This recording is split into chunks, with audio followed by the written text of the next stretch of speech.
오늘은 글로벌 시장에서 정말 흥미로운 현상이 벌어졌는데요. 슬라이드와 함께 하나씩 짚어보겠습니다. 자, 그럼 바로 본론으로 들어가 볼까요? 오늘의 가장 큰 질문이죠. 어째서 한쪽 시장은 저렇게 오르고 다른 한쪽은 힘을 못 썼을까요? 이런 극명한 차이를 이해하려면요. 먼저 지금 전 세계 시장에 공통적으로 영향을 미치고 있는 보이지 않는 큰 힘들을 좀 살펴봐야 합니다. 첫 번째는 바로 유가입니다. 지금 보시는 것처럼 배럴당 64달러 후반대에서 움직이고 있는데요.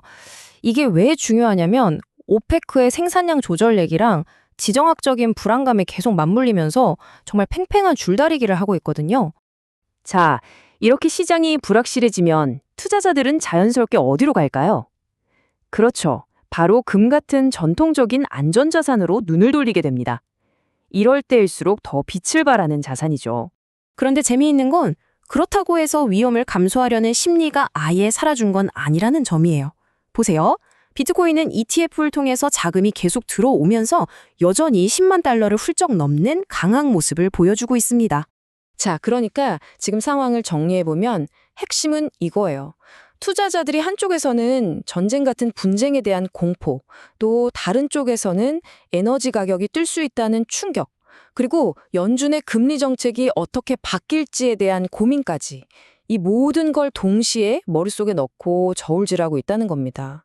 자, 그럼 이렇게 복잡한 글로벌 배경 속에서 한국 시장은 어떻게 이걸 뚫고 놀랍도록 긍정적인 이야기를 만들어냈을까요? 한번 들여다보시죠. 이날 상승이 그냥 시장 전체가 조금씩 오른 게 아니었어요. 힘이 아주 집중됐죠. 여기 그래프를 보시면 서비스업, 건설업, 전기전자 같은 핵심 섹터들이 무려 6%가 넘게 급등하면서 시장 전체를 그냥 끌어올렸다라고 봐도 과언이 아닙니다. 그리고 이 뉴스 헤드라인 하나가 당시 시장 분위기를 정말 딱 보여주죠. 긴장 완화 기대감에 중소형주 만개. 이게 왜 그랬냐면요. 우리나라는 아시다시피 에너지 수입 의존도가 높고 수출이 경제의 핵심이잖아요. 그러다 보니 중동의 긴장이 조금이라도 풀린다는 소식은 유가 안정으로 바로 이어지는 아주 직접적인 호재로 받아들여진 겁니다. 투자 심리에 그야말로 안도감을 확 불어넣은 거죠. 여기서 정말 재미있는 포인트가 나옵니다. 이 랠리를 누가 만들었냐는 건데요.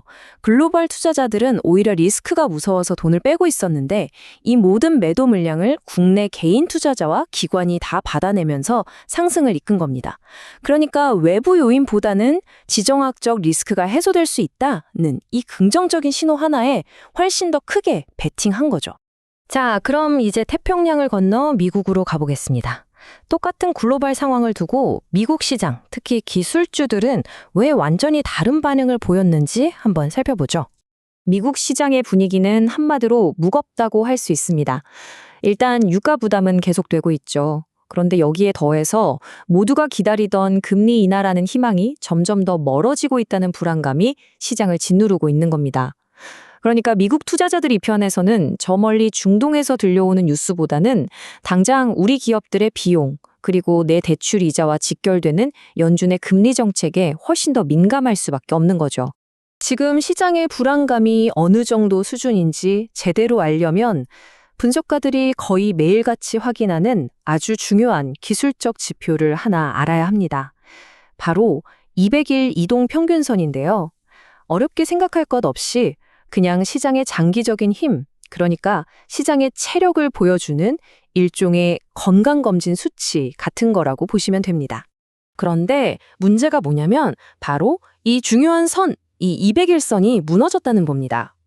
나스닥을 포함해서 미국 3대 지수가 모두 이 선 아래로 주저앉았어요. 기술적으로는 이게 보통 장기적인 상승 추세가 꺾이고 하락 추세로 전환될 수 있다는 강력한 경고 신호로 해석되거든요. 말 그대로 앞으로 조심하라는 경고등이 딱 켜진 셈이죠.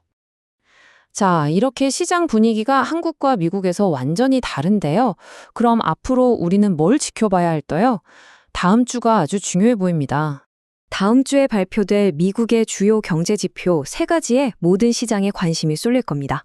먼저 화요일에 나오는 이 PMI, 구매관리자 지수를 보면 기업들이 경기를 좋게 보는지 나쁘게 보는지 알 수 있고요. 수요일에 발표될 원유 재고는 실제 에너지 수요가 탄탄한지 확인할 수 있는 지표죠. 그리고 마지막으로 목요일 신규 실업수당 청구 건수는 미국의 고용시장이 여전히 뜨거운지 아니면 식고 있는지에 대한 아주 중요한 단서를 줄 겁니다. 결국 이 모든 걸 종합해 보면 이런 질문에 도달하게 됩니다. 똑같은 글로벌 역풍이 불어오는데도 한쪽에서는 기회가 되고 다른 쪽에서는 위기가 되는 이 양분된 시장. 과연 이 안에서 가장 큰 리스크는 무엇이고 또 우리가 찾아야 할 기회는 어디에 숨어 있을까요? 앞으로 시장을 보실 때 이 질문을 계속 던져보시면 좋을 것 같습니다.